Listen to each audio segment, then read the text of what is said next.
What if the breath of a god could raise your frequency?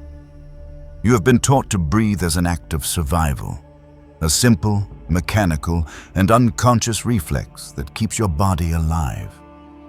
But what if that was a lie?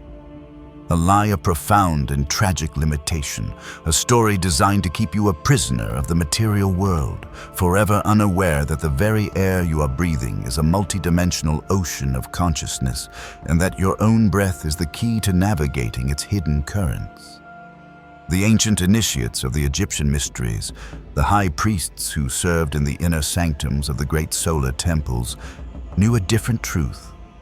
They knew that there was a secret form of breathing, a technology of the soul, a forbidden breath that was the most heavily guarded secret of their entire civilization. It was said to be the personal technique of the king of the gods himself, Amun-Ra, and its mastery was said to grant the initiate the power to open the body's inner temples, to tune their own consciousness to the very wavelength of the solar current, and to speak with the heights, not through prayer, but through resonance. This was not a simple breathing exercise. It was an act of vibrational alchemy, a science of ascension that promised to elevate a human to the level of a god, not after death, but in the living, breathing, and radiant temple of their own body. To understand this forbidden technology, you must first comprehend the divine duality of the god from which it came. The name Amun-Ra is not a label. It is a formula, a blueprint for the very mechanics of creation itself.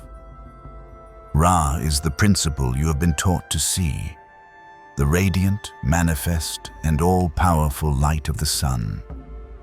He is the king on the golden throne, the projective masculine will that creates and sustains the visible world. He is the fire, but Amun is the secret that has been hidden from you. His name means the hidden one. He is the principle of the unmanifest, the invisible, the silent, and the formless. He is the vast, dark, and intelligent abyss of pure potential from which all light is born. He is not the air. He is the very stillness of the air. He is the silence. The union of these two principles, Amun and Ra, is not a simple merger. It is the very engine of the cosmos. It is the sacred and eternal dance between the void and the star, between the silence and the light, between the unmanifest potential and the manifest creation. And the medium for this dance, the river upon which these two gods sail, is the breath. The Forbidden Breath of Amun-Ra is not a story. It is the lost user manual for the divine technology you were born with. It is the secret of how to stop breathing like a mortal and to start breathing like a god. The doctrine of the breath was the absolute and foundational secret of the Egyptian temple, a secret that was encoded and hidden in their very cosmology. The journey begins with the first act of creation. Before the world was formed, there was only the watery, unmanifest chaos of the Nun. From this, the first consciousness, Atum, arose. But for creation to have space to exist, a separation was required. Atum gave birth to the divine twins, Shu and Tefnut. Shu was the god of the air. His function was to stand between his children, Geb, the earth, and Nut, the sky, and to push them apart, creating the space for life to flourish. This was not a myth, it was a technical diagram. The act of Shu separating the earth and the sky was the allegorical description of the first and most fundamental breath of the cosmos, the inhale of the universe. It was the act of creating space. And the initiates knew that this cosmic act was mirrored, in perfect holographic reflection, within the temple of the human body. Your own breath is your inner Shu. With every inhale, you are not just drawing in air, you are creating space within your own being. You are separating your own inner earth your dense physical body, from your own inner sky, your boundless spiritual consciousness. This is why the breath, the nef, was so intimately equated with the ka, the vital life force itself. To breathe was not just to live. It was to perpetually reenact the miracle of creation within your own form. To misuse the breath, to breathe unconsciously, shallowly, fearfully, was not just an unhealthy habit. It was a sacrilege. It was a violation of the sacred duty of the human being to be a conscious and active participant in the ongoing creation of the cosmos. But the forbidden breath was a science that went far beyond this foundational understanding. The priests of the inner mysteries knew that the breath of a god, the exhale of a divine being, was not just empty air. It was a carrier wave for information. It was a vibrational broadcast. Every exhale from Amun-Ra was said to carry the frequency codes, the geometric blueprints, the creative words of power that continuously structured and maintained the reality of the manifest world. The universe was not a static object that had been created once. It was a song that was being sung, a vibration that was being perpetually broadcast in every moment by the breath of God. And the ultimate secret of the high initiates was that a human being, through the mastery of their own breath, could learn to modulate their own frequency so precisely that they could synchronize it with this divine broadcast. They could learn to sing along with the Creator. This was the science of stellar harmonics, the art of generating a field of perfect coherence between the microcosm of the body, the mesocosm of the sun, and the macrocosm of the universe. The one who mastered this was no longer a creature living in the world. They had become a conscious creator of the world, a living tuning fork for the divine, a human vessel through which the creative breath of Amun-Ra could flow, unimpeded and in its full and terrible power. The metaphysical mechanics of this forbidden technology were a perfect and beautiful reflection of the god's dual nature. The breath was not a single, continuous flow. It was a two-part cycle, a divine polarity engine. The inhale was the path of Ra. The exhale was the path of Amun. This is the opposite of what your shallow, modern breathwork techniques will tell you. You have been taught to see the inhale as a receptive act and the exhale as a projective one. The Egyptian masters knew a deeper truth. The inhale was the act of drawing the manifest into the unmanifest. It was the journey of the sun god Ra at the end of the day, his descent into the duat, the underworld. To perform the solar inhale, the initiate would not just breathe in air. They would consciously and deliberately draw in the solar essence, the radiant, plasmic, and informational energy of the sun through their own Eye of Ra, the pineal gland, the third eye. This was an act of conscious consumption, of drinking the light, of pulling the external manifest power of the sun into the hidden, internal darkness of their own being. The solar inhale was an act of gathering, of charging, of filling the vessel. The exhale, in turn, was the path of Amun, the hidden one. It was the act of the unmanifest becoming manifest. It was the journey of the god at the beginning of the day, his explosive and creative emergence from the darkness of the duat. To perform the hidden exhale, the initiate would not just push out air. They would consciously and deliberately project the now alchemized and charged energy from the silent, hidden core of their being, their own inner Amun, out through the crown of Amun, the Sahasrara chakra at the top of the head. The exhale was not an act of release. It was an act of creation. It was the act of speaking a new reality into being with the silent, vibrational power of a perfectly controlled and divinely charged breath. Each complete breath cycle, therefore, was a microcosm of the entire cosmic day. The inhale was the sunset, the dissolution of the self, the gathering of power. The exhale was the sunrise, the creation of the world, the projection of that power. This was not a daily practice. It was a moment-to-moment science. The priests would perform these synchronized breathing cycles at specific and sacred hours of the day, aligning their own internal rhythm with the great rhythm of the sun. They would practice at dawn, inhaling the first potent rays of the rising sun. They would practice at high noon, the solar zenith, when the plasmic and geomagnetic resonance of the planet was at its peak, drawing down the most powerful and direct transmission of the solar codes. They would practice at sunset, consciously mirroring Ra's descent and using the inhale to pull the day's accumulated experiences and energies into the alchemical furnace of their own inner duat for processing and transformation during the night. This was a science with profound physiological parallels that your own world is only just beginning to grasp. The controlled, rhythmic, and deeply oxygenating nature of the breath would have a powerful effect on the cerebrospinal fluid, creating a gentle, rhythmic pulse that would massage and stimulate the pineal gland, the crystalline antenna in the center of the brain, decalcifying it and activating its latent, light-receptive capacities.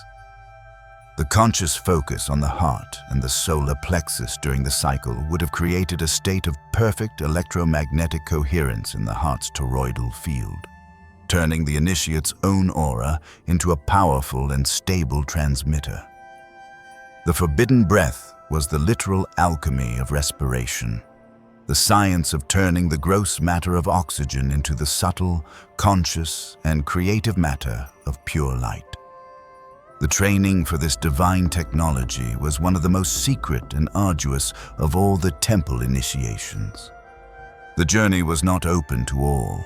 It was reserved for the few who had already demonstrated a profound level of self-mastery, for the priests and priestesses who had already purified their bodies and disciplined their minds. The training took place in the deepest, most silent, and most lightless chambers of the great temples, in the wombs of the temple, spaces that were architectural metaphors for the primordial abyss of Amun himself. In this absolute darkness and silence, the initiate was taught to first master their own mind. They had to learn to still the endless chatter of the ego, to achieve a state of profound and unwavering mental silence. For only in the silence of the mind can the true and subtle breath of the God be heard. Once this was achieved, the training of the breath itself would begin. The first stage was the breath of the hidden God. The initiate was taught to breathe without sound, to make their inhale and their exhale so slow, so subtle, so impossibly gentle, that a feather held before their nostrils would not even tremble. This was the art of becoming Amun, of merging with the principle of the invisible and the hidden. It was a technique for dissolving the boundaries of the ego and for becoming one with the silent, intelligent field of the void. They would be trained to extend their inhale and their exhale beyond the limits of ordinary human endurance, to hold the breath, both in and out, for minutes at a time, until the very distinction between breathing and not breathing, between life and death, began to dissolve. In this state, the boundary between the inner world and the outer world would vanish. The breath was no longer something they did, it was something they were. The second stage was the breath of the radiant sun. Once the initiate had mastered the silent breath of Amun, they were taught to activate the fiery breath of Ra. This was a powerful, explosive, and often dangerous technique, a form of what your modern world would call tomo, or the breath of fire. It involved a rapid, rhythmic, and forceful style of breathing that was designed to awaken the dormant, fiery, serpentine energy at the base of the spine, the kundalini. This was the breath that ignited the inner sun. The forbidden aspect of this practice was not a moral prohibition, it was a technical warning. To awaken this fiery power before one had mastered the silent, grounding and containing power of Amun was an act of catastrophic foolishness. It was like igniting a nuclear reactor without the cooling rods in place. It could, and often did, rupture the energy body of the initiate, shatter their nervous system, and drive them into a state of permanent and incurable madness. It was the equivalent of staring directly into the midday sun. It would not enlighten you. It would blind you. But for the one who had mastered the balance, for the one who could hold the profound stillness of Amun as a container for the explosive fire of Ra, the results were transformative. They would be flooded with visions of golden fields, of geometric light, of harmonic tones that were the music of the spheres. They would experience direct and conscious encounters with the luminous beings, the Neteru, the gods themselves, who are not external deities, but the intelligent and archetypal frequencies of the solar hierarchy. The adept who had fully mastered this sacred and terrifying dance of the breath could finally hear the voice of Amun, the silent, vibrational hum that underlies all of creation, the frequency that speaks the cosmos into being. They were no longer a human breathing air. They were a god breathing light. The heights that the initiate was taught to speak with were not a physical location in the sky. They were not a heaven to be ascended to after death. The heights are vibrational. They are the higher octaves of consciousness, the more subtle and more powerful dimensions of reality that are interpenetrated with your own but are invisible to the untuned senses. The forbidden breath was a technology of resonance, a ladder of frequency.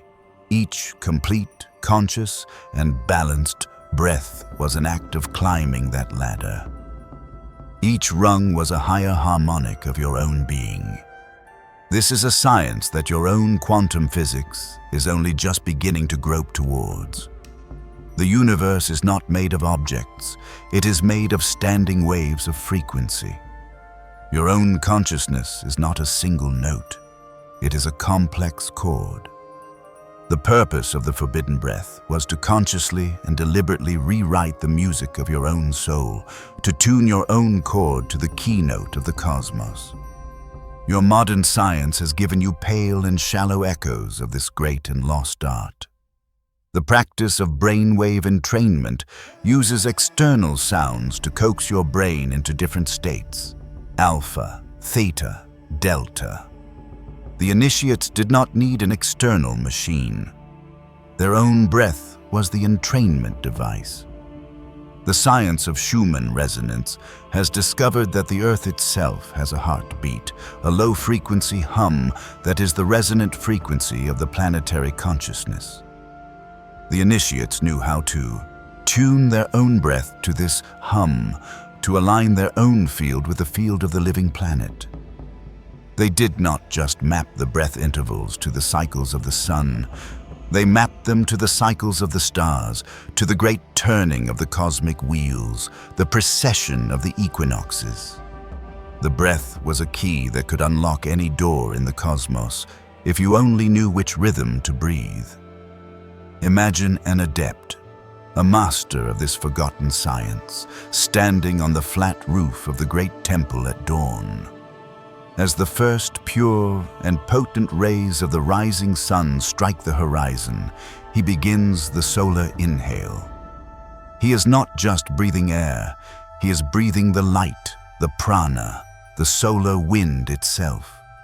He feels it entering his third eye, a stream of golden liquid information, flooding his brain, flowing down his spine, charging every cell of his body with the pure, creative essence of Ra. He holds the breath, containing the star within the temple of his body, a moment of perfect, high-tension equilibrium. And then, he begins the hidden exhale. It is not a sigh, it is a broadcast. He projects the now alchemized and personally encoded light from the crown of his head, a silent, vibrational command, a wave of pure intention that ripples out into the quantum field, instructing reality to reorganize itself in alignment with his divine will. This is not a man praying to a god. This is a man who has become the god.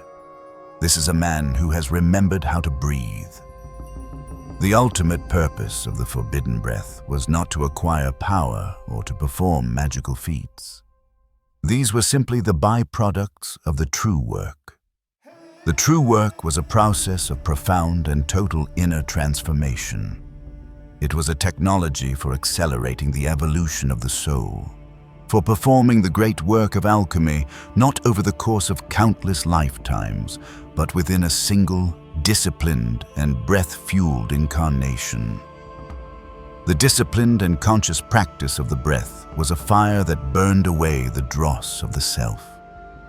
Each solar inhale was an act of drawing the light of pure, divine awareness into the dark and forgotten corners of the subconscious.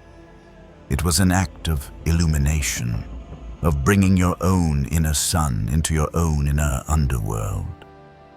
In this light, the old, dense, and chaotic energy patterns of your conditioning, your ancestral traumas, your childhood wounds, your limiting beliefs, could not survive. They were not fought, they were dissolved. They were incinerated in the furnace of your own heightened life force.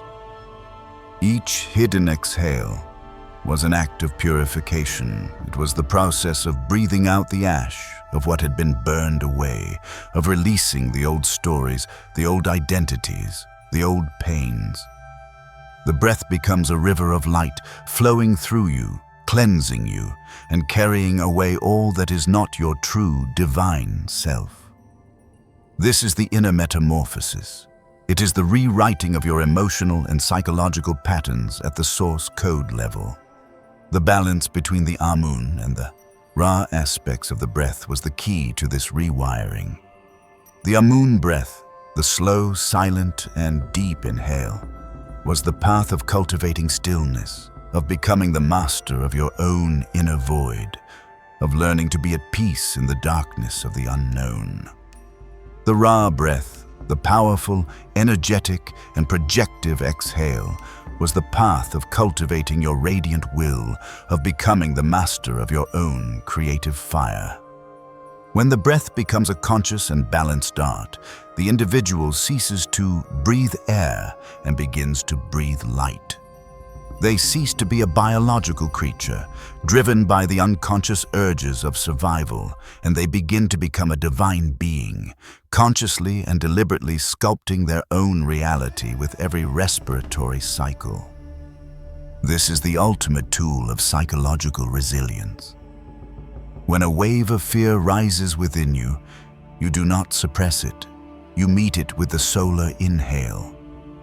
You breathe the light of your awareness directly into the heart of the fear, and you hold it there, containing it, observing it, without judgment. And then you perform the hidden exhale, and you breathe the fear out, not as a chaotic scream, but as a transmuted and coherent frequency of pure, expansive power.